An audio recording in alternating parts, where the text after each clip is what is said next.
అయిపోయింది, కానీ ఒక్కరు కూడా మళ్ళీ దాన్ని పట్టించుకునే పరిస్థితి లేదు. చుట్టుపక్కల గ్రామాల భూములు అన్ని ఎఫెక్ట్ అవుతున్నాయన్నా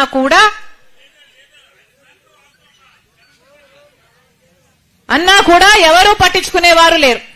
అటు ప్రభుత్వము పట్టించుకోదు, పోనీ ప్రతిపక్షమైనా నిలబడి కొట్లాడుతుందా చంద్రబాబు గారు అంటే ఆయన కూడా పట్టించుకోడు, ఎవరు పట్టించుకోరు. అటు ప్రభుత్వము ఏమీ చేయదు, అటు ప్రతిపక్షము కూడా ఏమీ చేయదు.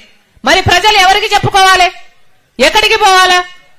రాజశేఖర రెడ్డి గారు ఉన్నప్పుడు వ్యవసాయము రైతు అంత బ్రహ్మాండంగా చూసుకున్నారే, మరి ఆయన కొడుకైన జగనన్న గారు వ్యవసాయాన్ని ఇంత నిర్లక్ష్యం చేస్తుంటే మరి ఇది రాజశేఖర రెడ్డి గారి ఆశయాలను నిలబెట్టినట్టు ఎలా అవుతుందో మీరే ఆలోచన చేసుకోండి.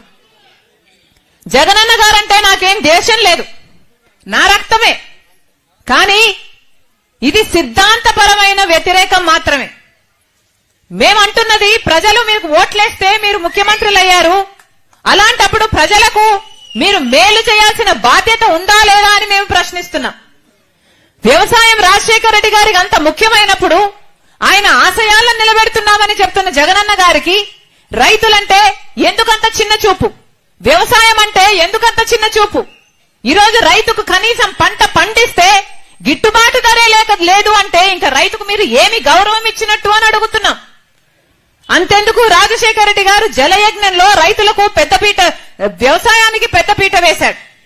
జలయజ్ఞంలో రాజశేఖర రెడ్డి గారు ఎన్నో ప్రాజెక్టులను చేపడితే 54 ప్రాజెక్టులను చేపడితే 12 ప్రాజెక్టులు ఆయనే పూర్తి చేస్తే 42 ప్రాజెక్టులు మిగిలిపోతే ఆ రోజు జగనన్న గారు చెప్పిన మాట, రాజశేఖర రెడ్డి గారు దివంగత మహానేత రాజశేఖర రెడ్డి గారు తలపెట్టిన అన్ని ప్రాజెక్టులను